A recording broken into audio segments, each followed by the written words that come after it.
channel. Today I got a Morphe video for you guys. You are on a little bugger. I have one of the puppies in my lap and he wants to chew on my makeup brushes. You gonna say hi? Say hi. Say my name is Theodore and I'm Henri. Yeah, and you growl a lot too, don't you? Okay, you stay. Anyway, this video is, well, I think everybody knows about Morphe right about now. With all the controversy going on, this, that, and the other, it is a mess going on right now. But since I've been doing the Morphe Me subscription boxes, what I would like to do is go over every single brush I have gotten from them and let you know whether I like it, don't like it, and the reasons why. I'm going to try and make these short because I do have quite a few of them, so just bear with me. I am actually going to start with the brushes that I don't like and I don't use. Or more like, I should start with brushes I don't like. I'm going to set you down. Alright, little bugger. Okay, I'm starting with the brushes that I don't like. Now, I've noticed with the brushes, and I've actually kind of spent the past couple days going over all the brushes to see likes, dislikes, and this, that, and the other. So, what I've noticed with Morphe, the brushes with the plain white bristles, I can't stand. I don't like, some feel soft to the touch, but when you go to apply them to your face, some feel scratchy.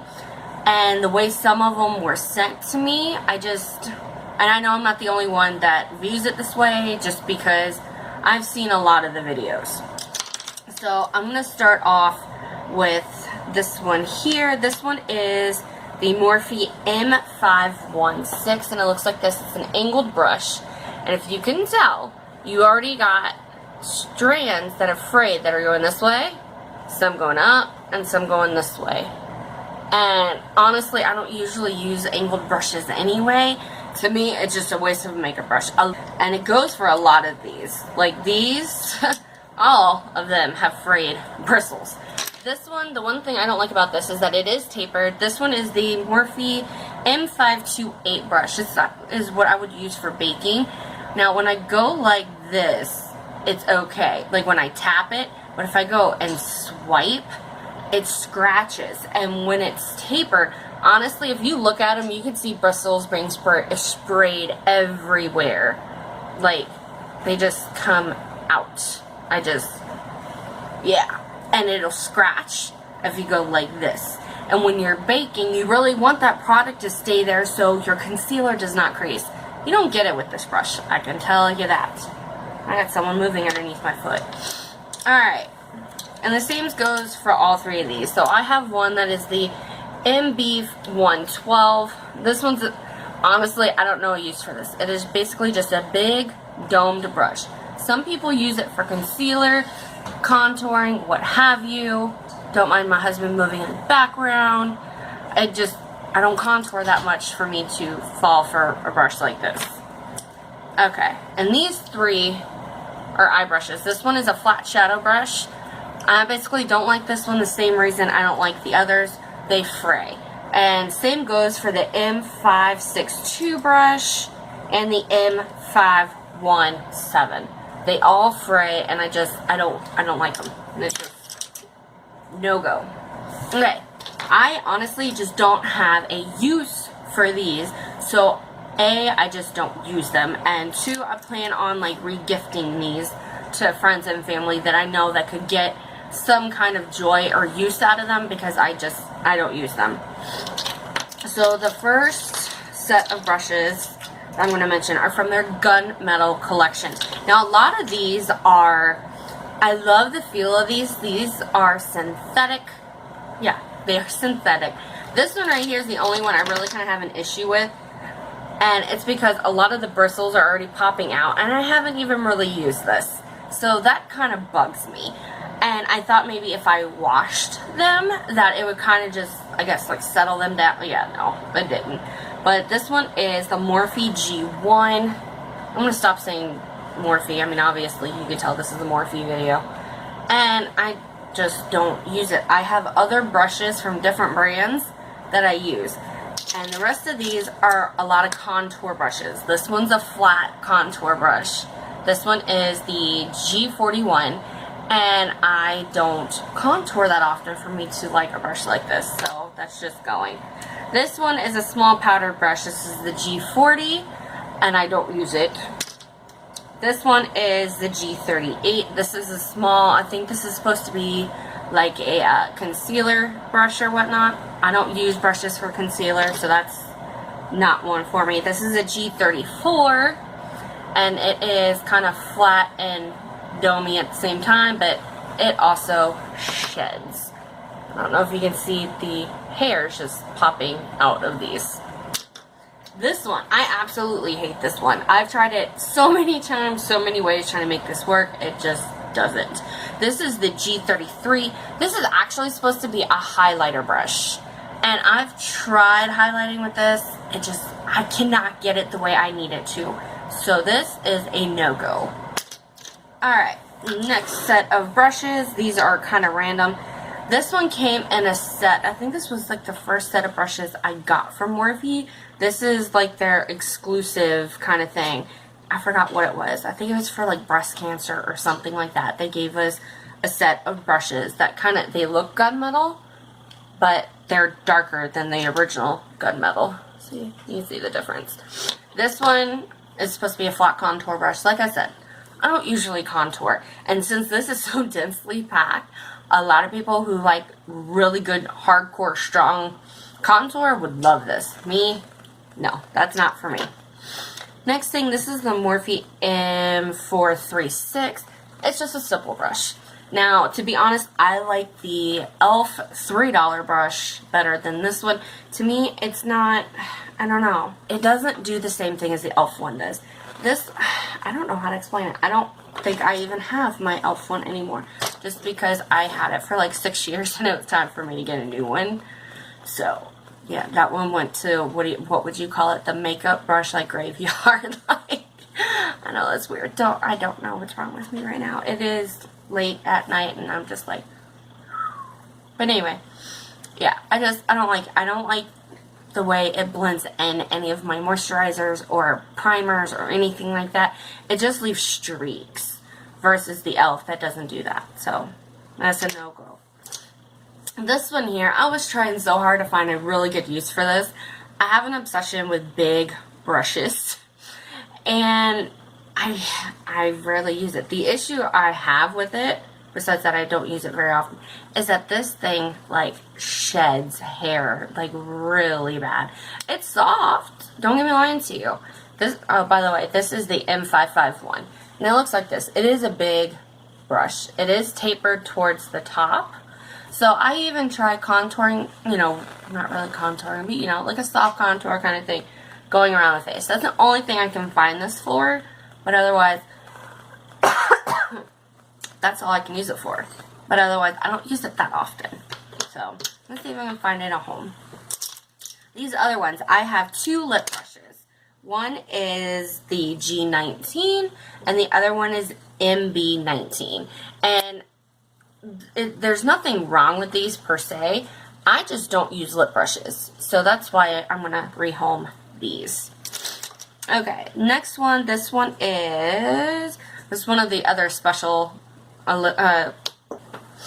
So this is just basically a crease brush. It's one of the limited edition ones that I got with the flat contour brush.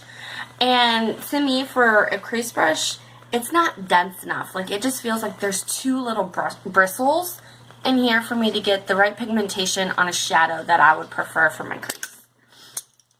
Next to this one is the MB10, and this is supposed to be a concealer brush. I actually tried using this for like to pack on eyeshadow on my lid. It actually wasn't too bad, but I don't know. These bristles are a little bit different than the others.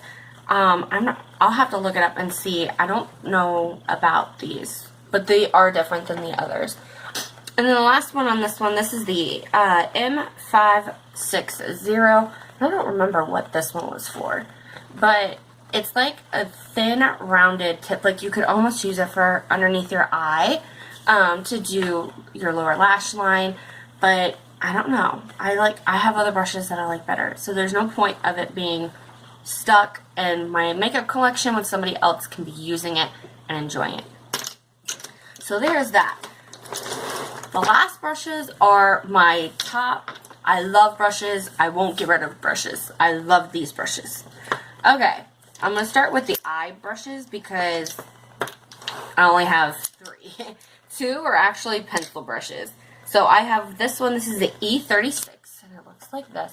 I love this brush. Now this one technically they say is for your outer V. I use a bigger brush for that. I guess if you really want to define your outer V, you could really use something like this. I really use this just like I use the other one for my lower lash line. And I love these better than the actual one for your lower lash line. So this is an absolute love. I really do. I love that one. This one is the M515. And this is a teeny little pencil brush. And it does the same thing. The only thing I don't like with this one is that if you can tell, it is starting to get frayed. It was one of the white bristle brushes. It does fray, but I really do like it. But I wouldn't be too bad if that one actually disappeared and I stuck with this one. But I do like those for the lower lash line. Alright, the last eye brush I have, this is the M502, and it is a deluxe crease brush, and I love this one. It has more bristles than the other one from Morphe, and I just love the fact it gives me the pigmentation that I love with this brush. So yes, I love that one. Okay, let's see. Face brushes, whole bunch. Okay, I use this one here. This is one of the limited edition brushes. This one I use too big. This one is so soft. I absolutely love this. Like, I could just rub this on my skin and I would be happy. Okay, so yes, I love that one. Next one that I absolutely love, this is the E3. And as you can tell, I have been using it, and I've been using it for blush. And I didn't think, honestly, originally I was going to like this because I didn't feel like it was dense enough for blush. But I love this. And it just gives you that nice, it cups your cheek, and it goes on out. I love this thing. Okay, next one I also use for blush. This is the E4, and you could use this for contouring as well. As you can tell, they all have like pink. Because I love the fact these just cup your cheek and go. I love it. It's not something that you have to like form to your face. It just kind of goes with it. I love these brushes. Okay, this one I also use for baking. This one is the M401. And ever since I saw, who was it? Zoeva came out with the brush that looked like this. I'm like, oh, I want it. And then it was like $24. I'm like, oh. It's like, come on, come back to life a little bit. But I love this. I love, love, love this. And it just fits underneath your eye. It is pretty big. Don't get me lying to you. It is big. But it just fits right underneath your eye. It is very much tapered. As you can tell, it is tapered. And it just fits right into the corner. And it goes on out. Love. Big love. Another one that I use for blush. Blush brushes. This is the MB4, and it looks like this, and I love this one too. It's so nice. The difference I think between this one and the other two that I use for blush, this one's actually denser, so it is thick. It has more bristles in the brush than it does with these two. And if you're using like a lighter color that you really want more pigmentation on your cheek, this would be the best brush. It does pick up a lot of product, so if you're using a bright blush, I would just do this quite a few times. But for something that's lighter that you want more of a color, I would use this one. It has a lot more thicker bristles to give you that kind of pigmentation. Yes, I had to come save you, didn't I? My little buddy. I love you. Here, you go play. Okay, here, you can play with these. Play with those. Okay, this is the second and last one. This is the G36. This is a nice buffer brush. I've actually been using, I didn't say play on the laptop. I've been using this to use like cushion foundations because for some odd reason I cannot stand the actual sponge that comes in it. I can't stand the whole rolling concept. I'm sorry, I would like a foundation that I can stick my brush in, put it on my face, and go. And I really do like this. And you can use this for powder. You can use this for cream. Well, I don't know about cream. Liquid you could use this for. I like it that way. Now, the last brush. This is the MB1. This is one of the biggest powder brushes I've seen. Covers up my entire cheek. I only use this when I'm doing powder all over my face. So if I'm not using any liquid, any cream, I had pumpkin. I use this just all over. And it works. I love it. It works. Okay, this was definitely a long video. I was trying not to make it too awful long. But just like with any makeup brand, you're going to have duds. You're going to have products that are absolutely amazing that you need in your collection. With everything going on, I don't hold that against Morphe. I will try the products that I want to try, and I will tell you my honest opinion on them. Now, like I said before, with the Morphe brushes, they are not sent to me for free. I do pay for them each month, so you will get an honest review out of me. So, I hope you guys enjoyed this video, and I will see you in my next one. Say bye!